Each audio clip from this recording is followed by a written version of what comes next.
Hello, എല്ലാവരും സുഖമായിരിക്കുന്നു. നമുക്കിന്ന് ഒരു നാടൻ പലഹാരത്തിന്റെ റെസിപ്പി നോക്കാം. നമ്മുടെ വീട്ടിലുള്ള ബേസിക് ചേരുവകൾ മാത്രം മതി. ആദ്യമായിട്ട് നമുക്ക് വേണ്ടത് 1 കപ്പ് കുത്തരിയാണ്. അത് ഞാനിങ്ങനെ കഴുകി വൃത്തിയാക്കി വെള്ളമൊക്കെ വലിഞ്ഞതാണ്. അത് നമുക്ക് ഒരു പാനിലേക്ക് ഇട്ടിട്ട് നന്നായി വറുത്തെടുക്കാം. അരി പൊട്ടി വരുന്നുണ്ട്.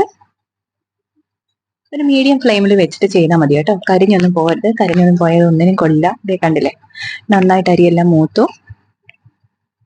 നന്നായി വറുത്ത് കിട്ടിയിട്ടുണ്ട്. നമുക്കിനി ഒരു പാത്രത്തിലേക്ക് മാറ്റിയിട്ട് ഇതൊന്ന് തണുത്ത് വരാൻ വേണ്ടി മാറ്റി വെക്കാം. ആ സമയത്ത് നമുക്കിത് ഈ വലുപ്പമുള്ള ഒരു ശർക്കര ഒന്ന് ചെറുതായിട്ട് കട്ട് ചെയ്തിട്ട് കുറച്ച് വെള്ളം ഒഴിച്ച്, ഞാനൊരു 1/4 കപ്പ് വെള്ളം കൂടെ ഒഴിച്ച് ഇത് തിളപ്പിക്കാൻ വെക്കുന്നുണ്ട്. ഇത് ഈ ശർക്കര പാകമായിട്ടുണ്ട്. നമുക്കിനി ഇത് വേറൊരു പാത്രത്തിലേക്ക് ഒഴിച്ച് മാറ്റി വെക്കാം. നൂൽപ്പരുവൊന്നും ആവണ്ട, ഇങ്ങനെ ഒന്ന് അതൊന്ന് ഉരുകി വന്നാൽ മതി. ഇനി അതേ പാനിലേക്ക് തന്നെ 1-1.5 ടീസ്പൂൺ നെയ്യ് ഒഴിച്ചു കൊടുക്കാം. ഇനി അതിലേക്ക് നമുക്ക് വേണ്ടത് 1/4 കപ്പ് ചിരകിയ തേങ്ങയാണ്. അത് ഞാൻ ഇതിലേക്ക് ഇട്ട് കൊടുക്കാണ്. ഈ നെയ്യിൽ അതിന്റെ വെള്ളമൊക്കെ ഒന്ന് ജസ്റ്റ് ഒന്ന് വലിയണം. അതിന് കൂടുതൽ ഞാൻ ഇടുന്നത് ഒരു 1/2 കപ്പോളം, 1/2 കപ്പ് എടുത്തിട്ടില്ല, 1/2 കപ്പിനേക്കാളും കുറച്ചുകൂടെ കുറവാണ്. അത്രയും നിലക്കടലയാണ്. നിലക്കടല തൊലിയെല്ലാം കളഞ്ഞത് ഇതിലേക്ക് ഇട്ട് കൊടുക്കാം, ഒരു ക്രഞ്ചിന് വേണ്ടിയിട്ട്. അതും ഈ തേങ്ങയും കൂടെ ഒരു ഇതൊന്ന് മൂക്കണം. ഈ അരി നമുക്കൊന്ന് പൊടിച്ചു വെക്കാം കേട്ടോ. ഇത് നന്നായി തണുത്തിട്ടുണ്ട്, നന്നായിട്ട് പൊടിക്കാം. ഇപ്പൊ നമ്മുടെ തേങ്ങയുടെയും ഈ നട്ട്സും ഒക്കെ അത്യാവശ്യം മൂത്ത് വന്നിട്ടുണ്ട്. ഇതിലേക്ക് ഞാൻ 1 ടീസ്പൂൺ ഏലക്ക പൊടി ചേർത്ത് കൊടുക്കുന്നുണ്ട്, അല്ലെങ്കിൽ ഒരു 4-5 ഏലക്ക പൊടിച്ചത് ഇതിലേക്ക് ഇട്ട് കൊടുക്കാം. ഇനി നമുക്ക് ഈ അരി വറുത്ത് പൊടിച്ചത് ഇതിലേക്ക് ചേർത്തിട്ട് എല്ലാം കൂടെ ഒന്ന് മിക്സ് ചെയ്യാം. ഇനി നമുക്ക് നമ്മുടെ ശർക്കര പാനി എടുത്തിട്ട് ഒരു അരിപ്പയിലേക്ക് ഒഴിച്ച് ഒന്ന് അരിച്ച് ഇതിലേക്ക് ഒഴിച്ചു കൊടുക്കാം. എന്നാൽ അതിൽ കുറച്ച് അഴുക്കൊക്കെ കാണുമല്ലോ, അതൊക്കെ ഇപ്പം ഈ അരിക്കുമ്പോൾ അതങ്ങ് പോവും. ഇനി നമുക്ക് ഇതെല്ലാം കൂടെ നന്നായി ഒന്ന് മിക്സ് ചെയ്യണം. ചെറു ചൂടിൽ കൈവിടാതെ ഇളക്കി കൊടുക്കണം. കരിഞ്ഞൊന്നും പോവരുത്. ഇതിൽ വെള്ളം എല്ലാം ഒന്ന് വറ്റി ഇതൊന്ന് ഒന്നിച്ച് യോജിച്ച് വരും. സൈഡിൽ നിന്നെല്ലാം അത്യാവശ്യം വിട്ട് ഈ പാനിൽ ഒട്ടി പിടിക്കാത്ത രീതിയിൽ നമുക്ക് കിട്ടും. അതാണ് അതിന്റെ പാകം. ഇളക്കി കൊടുക്കാം. ആ പൊടി നമ്മുടെ ഈ ശർക്കരയുടെ പാനിയിലെല്ലാം നന്നായിട്ട് യോജിച്ച് ഇങ്ങനെ വരുന്നുണ്ട്. ചെറിയ ചൂടിൽ എങ്ങനെ ഇളക്കി കൊടുത്തോണ്ടേ ഇരിക്കുക. അപ്പൊ നമുക്ക് ഈ പാനിൽ ഒട്ടി പിടിക്കാത്ത ഒരു പരുവത്തിൽ കിട്ടും. ആവശ്യമുണ്ടെങ്കിൽ ഒരു 1/2 ടീസ്പൂൺ നെയ്യും കൂടെ ഒഴിച്ചു കൊടുക്കാം. ഈ ആദ്യം ഒഴിച്ച നെയ്യ് തന്നെ മതിയാവുള്ളൂ കേട്ടോ, അതിൽ കൂടുതലൊന്നും വേണമെന്നില്ല. ഇതിപ്പോ കണ്ടില്ലേ, ഈ പാനിൽ നന്നായിട്ട് വിട്ടു വരുന്നുണ്ട്. ഇനി നമുക്കിത് അത്യാവശ്യം കുറച്ച് നെയ്യൊക്കെ തടവി ഒരു ഗ്ലാസ്സിലോ അല്ലെങ്കിൽ ഒരു സ്റ്റീലിന്റെ പാത്രത്തിലോ നമുക്ക് ഇത് ഇങ്ങനെ എടുത്തിട്ടിട്ട് ഒന്ന് പ്രസ് ചെയ്ത് കൊടുക്കാം. ഇത് ചൂടോടെ തന്നെ ചെയ്തോളൂ കേട്ടോ. ഒരു സ്റ്റീലിന്റെ തട്ടത്തിൽ അല്പം നെയ്യ് തടവിട്ട് അതിൽ ഇട്ട് കൊടുത്താലും മതി. എന്നിട്ട് ആ സ്പാച്ചില വെച്ച് തന്നെ അല്ലെങ്കിൽ ഒരു സ്പൂൺ വെച്ചിട്ട് നന്നായി ഒന്ന് അമർത്തി കൊടുക്കുക. കണ്ടില്ലേ, നല്ല ഗ്ലേസിങ് ഉണ്ട് അതിനകത്ത്. നമ്മൾ ആ ഒഴിച്ച നെയ്യ് കൊണ്ട് തന്നെ ഇതിൽ നല്ലൊരു ഗ്ലേസിങ് വന്നിട്ടുണ്ട്. നന്നായിട്ട് അമർത്തി കൊടുക്കുക കേട്ടോ, അതിലിടയ്ക്ക് ഗ്യാപ്പ് ഒന്നും വരാതെ.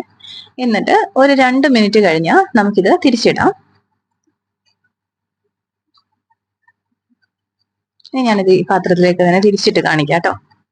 ആ ഷേപ്പ് ഒക്കെ ഹോൾഡ് ചെയ്തോളും. ഇത് പെട്ടെന്ന് നമ്മുടെ പാത്രത്തിന് വിട്ട് വന്നില്ലെങ്കിൽ ഒരു സ്പൂൺ വെച്ച് വല്ലതും ഒന്ന് തട്ടി കൊടുത്താൽ മതി. അപ്പൊ അത് അതിൽ നിന്ന് ഈസി ആയിട്ട് ഇറങ്ങി വരും.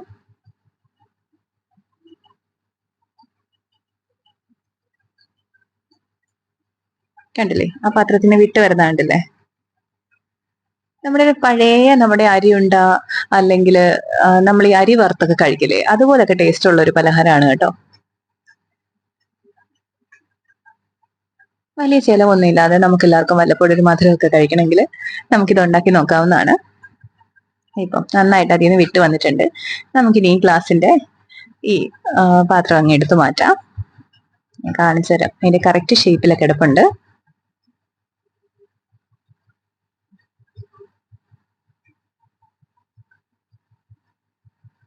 കണ്ടില്ലേ, നല്ല ഭംഗിയില്ലേ കാണാൻ. ഇതിന് തേങ്ങയുടെയും ഈ അരിയുടെ ഒക്കെ നല്ലൊരു ടേസ്റ്റ് ആണ് കേട്ടോ. ചെറുതായിട്ട് ക്രഞ്ച് ഉണ്ട്.